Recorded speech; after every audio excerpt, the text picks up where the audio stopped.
નમસ્કાર મિત્રો, મારી યુટ્યુબ ચેનલ સંજય પટેલમાં આપનું હાર્દિક સ્વાગત છે।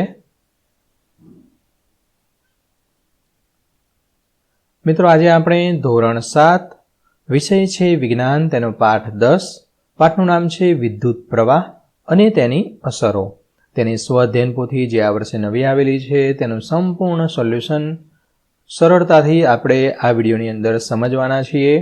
પરંતુ તે પહેલાં જે મિત્રો અમારી ચેનલમાં નવા છે, જેમણે હજુ સુધી અમારી ચેનલને સબસ્ક્રાઇબ નથી કરી, તે અમારી ચેનલને જરૂર સબસ્ક્રાઇબ કરે, વિડીયો લાઇક કરે, શેર કરે અને બેલ નોટિફિકેશન આઇકોન ઓન કરે, જેથી અમારા દરેક નવા વિડીયોની નોટિફિકેશન તમારા મોબાઈલની સ્ક્રીન પર મળી શકે। દરેક વિડીયોનું PDF સ્વરૂપે સોલ્યુશન મેળવવા માટે તમારા મોબાઈલના પ્લે સ્ટોરમાં વિશ્વગુરુ સર્ચ કરી એપ્લિકેશન ઇન્સ્ટોલ કરી શકશો। તદ્દન ફ્રી એપ્લિકેશન છે, કોઈપણ પ્રકારનો ચાર્જ તમારે એપ્લિકેશન વાપરવાનો આપવાનો નથી। શરૂઆતની સ્ક્રીન આવી જોવા મળશે, તેમાં સ્વઅધ્યયન પોથી પર ક્લિક કરી ધોરણ 7 પસંદ કરી વિષય વિજ્ઞાન પર ક્લિક કરતા વિડીયોના ઓપ્શન પરથી તમે વિડીયો જોઈ શકશો અને PDFના ઓપ્શન પરથી તમે PDF સ્વરૂપે સોલ્યુશન મેળવી શકશો અને MCQના ઓપ્શન પરથી તમે MCQ ગેમ સ્વરૂપે રમી તમારો સ્કોર, તમારી જ્ઞાનની ચકાસણી કરી શકશો।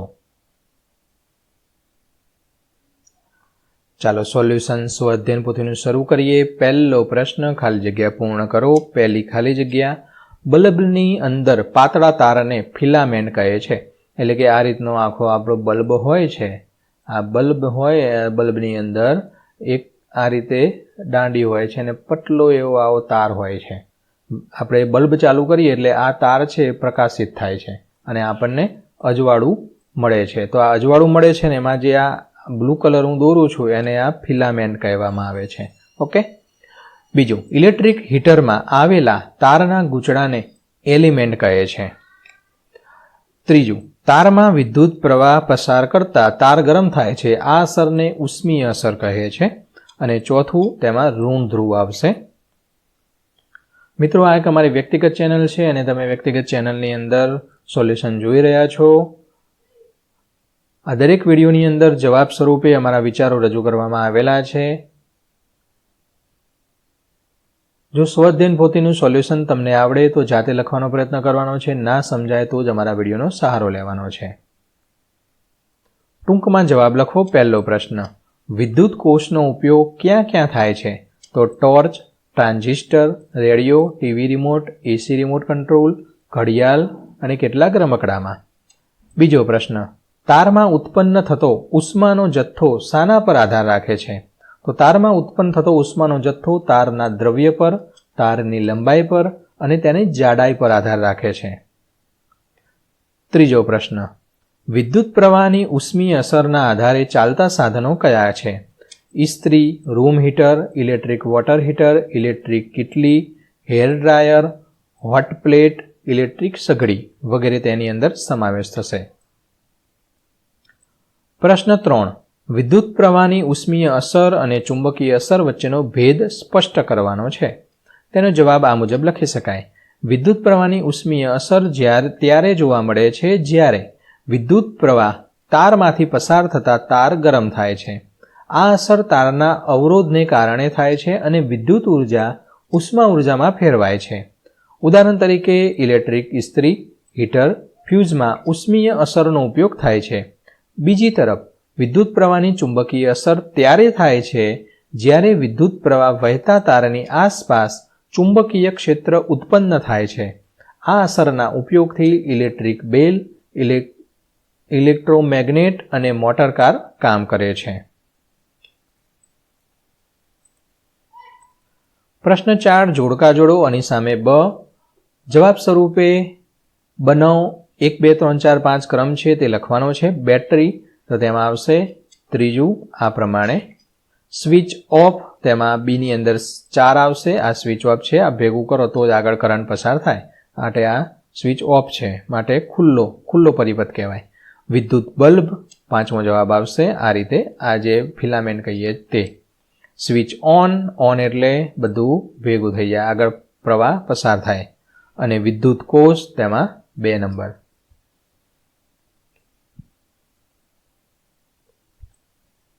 પ્રશ્ન 5 ખરા ખોટા કરવાના છે। પહેલું, બીજું બંને ખોટા છે। ત્રીજું ચોથું સાચું છે અને પાંચમું ખોટું આવશે. પ્રશ્ન 6. વૈજ્ઞાનિક કારણ લખો. પહેલું, વિદ્યુતના ફ્યુઝ બાંધવા લોખંડના તારનો ઉપયોગ કરવો યોગ્ય નથી. તો વિદ્યુતના ફ્યુઝ માટે લોખંડના તારનો ઉપયોગ યોગ્ય નથી. કેમ કે લોખંડનું ગલનબિંદુ ઊંચું હોય છે.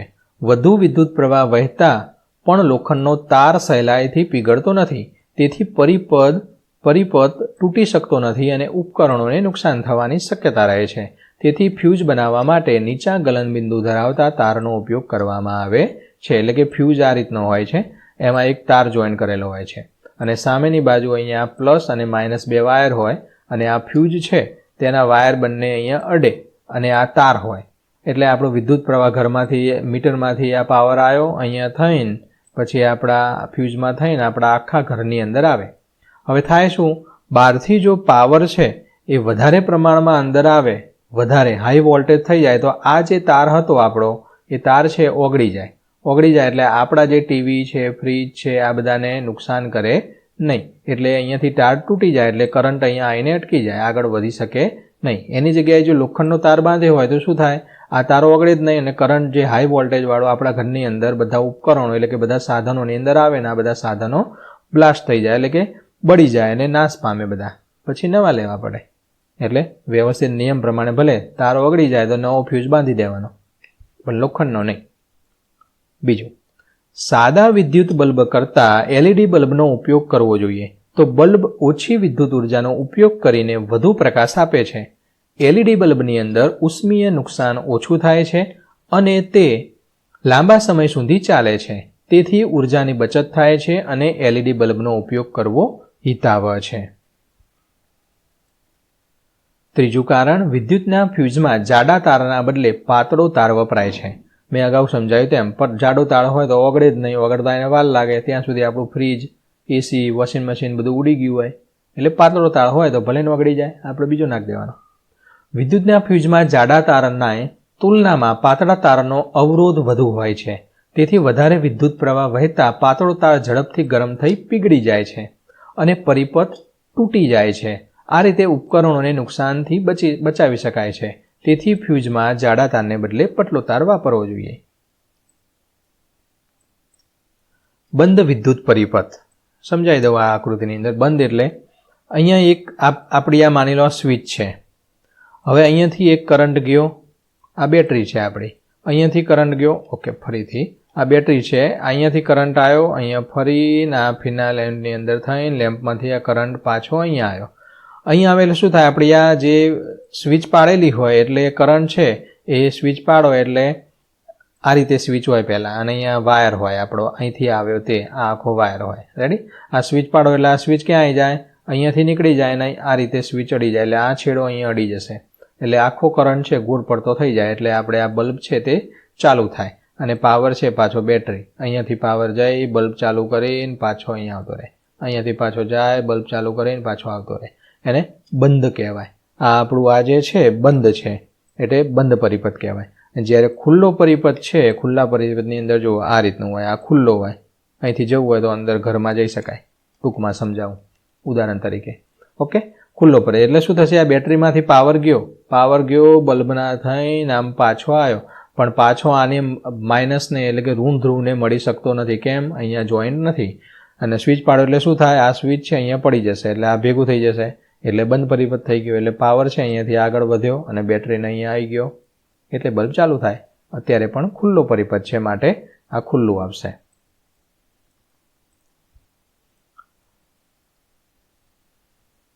પ્રશ્ન 8.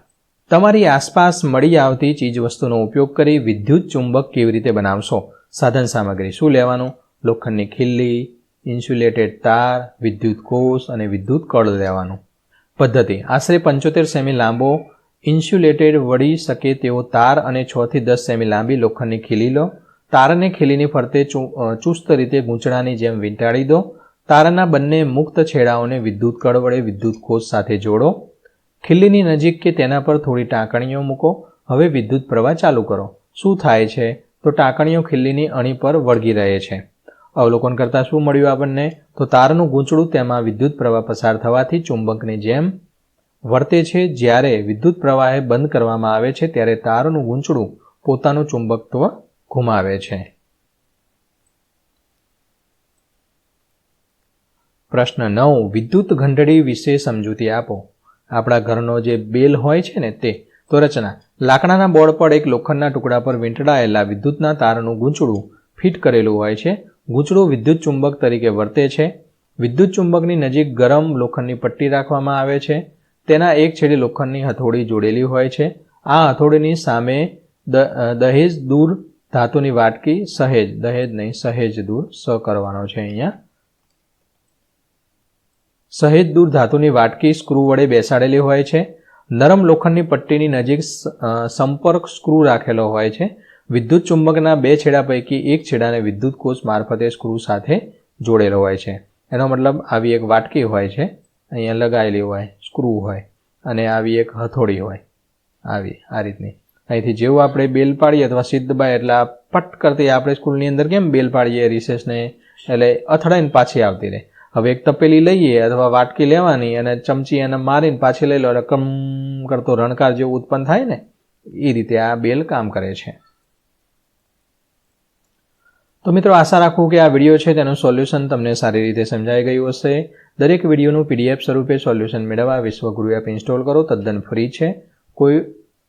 કોઈની પાસેથી કોઈ પણ પ્રકારનો ચાર્જ આપણે લેતા નથી. ફરી મળીશું આગળના વિડીયોમાં. ત્યાં સુધી આવજો.